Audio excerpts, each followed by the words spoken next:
udah sarapan. Mungkin di sini selama 1 bulan terakhir kita pendampingan sebelumnya kemarin udah pendampingan yang kedua, sekarang mengadakan pendampingan yang ketiga. Jadi secara diselenggarakan secara daring, mungkin semua materi-materi yang sudah didapatkan mungkin juga sudah dilaksanakan oleh Pak Junaidi dan diterapkan di SMK kita ini. Jadi seperti modul 1.1 dan modul 1.2. Jadi di sini juga nanti akan kita siapkan lagi nanti untuk pendampingan yang keempat. Mungkin itu ada merupakan RPP. Sebelum pendampingan ini nanti mungkin RPP-nya Ibu cek dulu atau diperiksa dulu, mungkin ada suatu kesalahan yang kedua, nanti kita akan berdiskusi secara bersama lagi. Jadi fokusnya pendampingan kali ini ya, mungkin kepala sekolah tadi sudah, sekarang juga dengan CGP, juga yang ingin Ibu sampaikan pada hari ini yang sama halnya dengan pendampingan yang sudahnya, pasti ada lebih dukungan lagi dari kepala sekolah, sejawat dan juga siswa. Kalau boleh Pak Junaidi jelaskan, apakah tetap dalam artiannya itu antusiasnya, dukungannya dengan kepala sekolah ini ada meningkat, apakah ada terkendala? Alhamdulillah Bu, semuanya baik dari Bapak Kepala Sekolah maupun rekan-rekan termasuk siswa itu semuanya boleh katakan mendukung. Jadi Bapak Kepala Sekolah kan sudah mengatakan pas rapat itu, sebelum rapat saya sudah mensosialisasikan pembelajaran berdiferensiasi. Tapi sebenarnya sudah saya lakukan. Pembelajaran berdiferensiasi itu kan pembelajaran yang mengutamakan kebutuhan anak. Jadi anak itu saya petakan dulu, saya tentukan mana yang suka membuat video, ada beberapa orang untuk di THC itu kan. Terus ada yang suka membuat gambar, ada yang suka merekam, mendengarkan. Nah itu nanti saya bagi. Setelah itu materi tadi itu saya berikan pertanyaan tematik supaya anak tadi itu membuat rangkuman materi itu sesuai apa, kalau dia di video berkelompok video. Kalau dia bisa membuat dengan karikatur gambar, saya persilakan juga. Ada juga anak itu yang merekam, jadi materi itu direkamnya, nanti suaranya itu dikirimnya lewat grup WA itu. Nah, ketika anak itu mempresentasikan, jadi pembelajaran berdiferensiasi ini sudah saya praktekkan, terus saya videokan. Video itu sudah saya share pula di grup guru-guru. Tapi pada hari kemarin itu, kalau salah seminggu yang lalu, saya diseminasikan, saya kembangkan bagaimana cara proses pembelajaran berdiferensiasi itu. Jadi itu cukup antusias Bu, seperti yang ditanyakan Ibu tadi ya, bagaimana dukungan dari Bapak Kepala Sekolah dan Bapak Kepala Sekolah, sangat terima kasih. Karena pembelajaran itu saya tiru dari pembelajaran Lokakarya 1, Lokakarya 2 kemarin itu kan, dengan cara pakai ice breaking, terus pakai, jadi kita sebelum materi itu kita narik napas dalam-dalam, kemudian mengeluarkan napas dalam-dalam untuk menghilangkan rasa penat, letih, lelah. Dan alhamdulillah memang betul-betul disambut baik oleh guru-guru kita ya, rekan-rekan kita itu. Nah begitu juga pembelajaran di kelas tadi yang saya praktekkan di 12 TKJP, sekaligus saya mempraktekkan pemufakatan kelas yang menjadi keyakinan kelas. Jadi anak itu saya suruh satu-satu, nah anak sekalian, kita akan membuat keyakinan kelas. Tapi sebelum keyakinan kelas, kita sepakati dulu apa yang boleh, apa yang tidak boleh, apa yang diperintah, apa yang dilarang. Itu saya suruh anak satu-satu kan. Nah, anak-anak ini kan baru perintah dan larangan bersama-sama. Sekarang kita jadikan sebagai yang universalnya, sebagai keyakinan kelas. Jadi kami tukarlah dia menjadi sebuah kebajikan universal. Nah, itu yang dijadikan sebagai keyakinan kelas. Itu sudah saya juga video itu. Kemudian saya share di grup guru-guru, dan alhamdulillah guru-guru itu antusias juga mau mempraktekkan. Nah, jadi pembelajaran berdiferensiasi ini cukup bagus ya. Di Busana kemarin dulu tuh pernah juga saya praktekkan setelah saya mendapatkan materi itu dari fasilitator.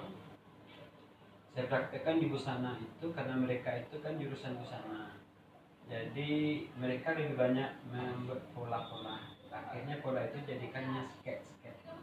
Jadi polanya bagus juga mereka buat. Nanti ketika dia presentasi, dia ungkapkan pola itu.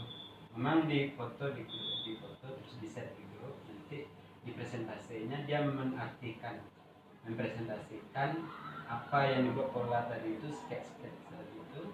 Walaupun pembelajarannya PPKN kan ya.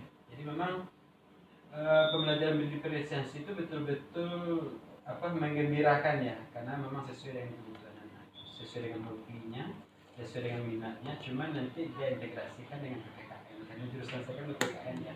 Nah, maka pada waktu diseminasi itu saya anjurkan kepada rekan-rekan itu apa saja bidang studi kita, ayo kita integrasikan bagaimana caranya Bapak Ibu menjadikan pembelajaran berdiferensiasi ini menarik. Artinya anak memang butuh kesenangan, kenyamanan, ketenangan dalam pembelajaran. Jadi sesuaikan dengan minatnya, apa minatnya mereka. Dan alhamdulillah memang ada antusias dari Bapak Ibu. Nah, jadi ini menurut saya cukup banyak manfaatnya. Mungkin ini nanti dalam praktek kurikulum mereka. Walaupun kita belum kurikulum merdeka, tapi kan caranya itu sudah kita praktekkan walaupun dalam masih kurikulum satuan pendidikan. Berarti dengan penjelasan di sini kepala sekolah, dewan guru dan siswa udah bisa diajak secara berkolaborasi secara bersama gitu kan, harus bekerja sama dalam suatu hal. Baik itu ada menjadi suatu kendala oleh guru yang lain dan siswa, berarti Pak Junaidi sudah bisa menjadi moderator, boleh dikatakan seperti itu, skillnya di sini, asetnya di sini gitu kan. Oke, sekarang yang perlu saya tanyakan lagi, kemungkinan pada lokakarya yang kedua kemarin itu kan kita sudah menggali tentang visi sekolah, itu kan mungkin sudah dibahas lagi saat kita diskusi. Setelah itu kan diperjelaskan lagi oleh kepala sekolah, itu kan banyak yang ada direnovasi dan sebagainya. Jadi dalam bentuk visi sekolah, Pak Junaidi, pertama adalah visi dari saya sendiri, kan saya sebagai CGP, visi saya apa? Nah, kita kaitkan lagi, hubungkan dengan visi sekolah yang ada. Nah, dengan ada visi sekolah, bagaimana tanggapan dengan warga sekolah dan juga mungkin warga komite gitu kan, warga sekolah yang ada, guru, anak-anak dan sebagainya, itu dengan ada perubahan ini bagaimana?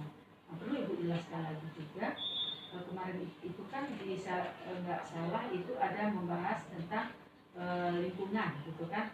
Otomatis kalau kita mau berubah, wajah lingkungan dulu gitu. Nah, jadi dengan ada lingkungan yang asri, yang indah, itu kan anak-anak bisa menjadi nyaman. Apakah hal ini sudah juga menjadi suatu mufakat musyawarah oleh warga sekolah ingin berubah bentuk wajah sekolah sesuai dengan visi dan misi? Apakah tidak ada tantangan gitu kan, halangan apapun, masukan-masukan yang negatif oleh warga sekolah? Jadi antusiasnya dari warga sekolah itu bagaimana? Jadi dari awal itu kan visi saya setelah waktu pembelajaran visi guru penggerak itu, jadi sesuai dengan peran, nilai, terus baru visi. Kan saya sudah menggambarkan, mengidam-idamkan anak yang sesuai dengan profil pelajar Pancasila. Nah, itu yang pertama nanti kan. Jadi seperti apa profil Pancasila itu, misalnya berkebinekaan global, terus mandiri, berinovasi, dan segala macam itu saya ingin menggambarkan supaya anak kita tuh untuk ke depan seperti profil pelajar Pancasila itu. Akhirnya itu yang kita rapatkan dulu Bu ya, waktu visi sekolah itu. Nah, visi sekolah yang sudah kita dapatkan dulu itu, lalu saya ungkapkan kepada bapak kepala sekolah, pada guru-guru lain, dan alhamdulillah memang apa yang ibu usulkan itu mengenai berwawasan lingkungan itu sudah diterima. Nanti mungkin anggaran dana BOS, karena itu nanti ada poinnya untuk lingkungan itu, apakah membeli pot bunga, terus bunga tanaman-tanaman itu nanti akan ditanam di depan itu nanti diambilkan anggarannya dari BOS dan dari uang komite. Selanjutnya untuk lingkungan di dalam kelas dan di halaman kelas itu nanti akan dikelola oleh wali kelas dan muridnya. Jadi di dalam kelas nanti ada pojok baca. Pojok baca itu nanti hasil karya cipta dari anak. Boleh artikel, opini, kalau bisa dari anak itu. Kalaupun dia mengambil dari internet, itu harus ada sumbernya di bawah. Jadi supaya kita tidak boleh plagiat gitu kan. Seterusnya anak-anak itu kan ada jurusannya. Kalau jurusan multimedia berarti teknologinya itu multimedia. Apakah anak itu akan menggambar seperti gambar kamera, gambar laptop atau komputer, atau yang audio visualnya. Jadi itu nanti anak-anak itu menempelkan karya ciptanya itu di pojok bacanya itu. Nah, termasuk yang di depan kelas, wali kelas mengelola dengan siswanya itu apakah ada tanaman pot atau yang di samping atau di belakang kelas itu boleh ditanam dengan tanaman sayur yang menghasilkan. Nah, kemarin itu kan sudah ada dicontohkan oleh kelas 12 akuntansi. Jadi di samping kelas itu Bu ditanamnya sayur batik namanya, yang labu itu Bu ya, labu yang kuning itu ya. Dan itu dapat apresiasi dulu dari tamu yang berasal dari Dirjen SMK dari pusat. Dia keluar terus berkeliling dan ada anak yang menanam labu itu sudah berbuah. Jadi itu diapresiasi. Nah itu kita jadikan contoh Bu. Nah jadi bapak ibu guru wali kelas boleh menanam yang tapi di halaman atau di halaman belakang dan di samping kelas. Kalau yang di halaman itu bunga dengan pot-pot bunganya yang dibuat nantinya. Jadi itu kalau di depan halaman sekolah itu nanti dianggarkan dari dana pos bagiannya untuk membeli alat atau bahan untuk tanaman yang bisa menjadikan bentuknya indah, cantik dan sejuk. Itu yang berwawasan lingkungan. Selanjutnya visi dan misi itu untuk orang tua mungkin nanti pada awal Januari akan disosialisasi visi misi itu supaya nanti kita keluarga besar, guru sudah, kepala sekolah, terus tenaga kependidikan yang TU. Nah, nanti mungkin bulan Januari itu ada rapat komite untuk persiapan perpisahan, terus persiapan praktek kerja industri. Jadi orang tua itu nanti diundang. Nanti pada waktu itulah kita akan mensosialisasikan visi sekolah dan sekaligus misi-misi dan indikator-indikatornya. Berarti udah berjalan, berarti udah dirintis begitu ya Pak. Jadi sesuai dengan pembahasan kita berarti udah terjawab oleh Pak Junaidi. Sebenarnya itu sudah termasuk nggak Ibu salah itu dalam praktik penerapan disiplin. Disiplin positif. Wah, itu kan udah termasuk ya. Iya. Nah, berarti di sini udah termasuk dalam pembelajaran kita lokal kemarin, berarti dalam praktik penerapan positifnya udah dimasuk. Berarti seperti anak tadi kan untuk menanam labu itu kan udah positif kan, di samping penggunaannya hasilnya ada, anak-anak juga bisa membuatkan dalam bentuk media suatu pembelajaran gitu kan. Jadi bisa juga dalam penerapan pembelajaran anak menyenangkan gitu. Nah itu kan bisa juga dalam pembelajaran misalnya kita sebagai pembelajaran IPA, kimia gitu kan, bisa untuk dibawakan dalam pembelajaran praktek gitu. Itu sudah termasuk. Jadi juga berarti Pak Junaidi sudah mencoba untuk merintis. Merintis REA, berarti juga termasuk sudah terbentuk rasa itu. Jadi pemerintisan itu sudah termasuk di dalam pembelajaran kita saat lokal kemarin, yaitu antara modul 1.1 sampai dengan 1.4 gitu. Jadi udah terbentuk dari visi dan misinya seperti ini, dari praktek penerapan disiplinnya seperti ini, dari merintisnya seperti ini, gitu kan. Rasa Ibu sudah terjawab semua dengan pertanyaan itu. Oke, dalam kita masuk dalam pembelajaran lokal kemarin, sekarang yang ingin kita bahaskan lagi saat 2.1, saat fasilitator dan fasil untuk memberikan suatu materi, dan juga materi ini diserap dan dihayati dan diterima dengan baik oleh CKP. Yang ingin kita tanyakan sekarang kan kita cuma diskusi dan coaching gitu kan. Mungkin Ibu juga sebagai PP kurang disiplin ataupun kurang aktif untuk mengikuti Zoom itu.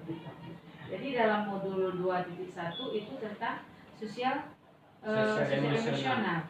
Jadi dalam bentuk pembelajaran sosial emosional ini udah diterap apa belum Pak Junaidi di kelasnya? Alhamdulillah sudah Bu. Jadi kami kebetulan ini ada untuk pembelajaran sosial emosional itu kami mempraktekkan beberapa bentuk implementasi. Misalnya dalam KSE kesadaran diri itu membuat jurnal diri, artinya siswa menyampaikan perasaannya, misalnya seperti ini, bagaimana perasaan kamu hari ini? Saya baik-baik saja Bu. Bagaimana, sudah siap kita belajar? Alhamdulillah sudah. Berarti kan sudah ada kesadaran diri. Kalau seandainya anak itu bermasalah, berarti kan jadi nampak dari raut mukanya. Jadi kita menciptakan iklim kelas yang betul-betul menyenangkan. Kita menanyakan kesadaran diri itu supaya anak itu betul-betul siap. Tapi kalau tidak siap, kita buat ice breaking supaya anak-anak itu kan terhibur. Nah, kemudian manajemen diri artinya siswa ini harus punya rancangan, ada perencanaan apa saja nanti akan kita lakukan dalam pembelajaran itu. Berarti manajemen diri itu mulai dari awal kegiatan pembelajaran, kemudian kegiatan pembelajaran, dan di akhir kegiatan pembelajaran itu apa saja.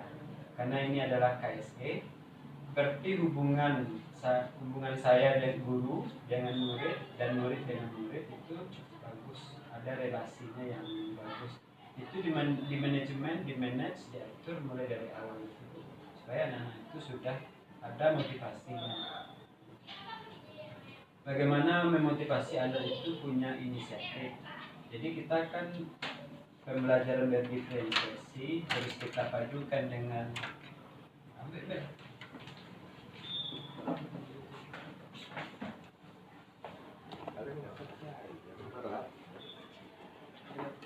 ini kan adalah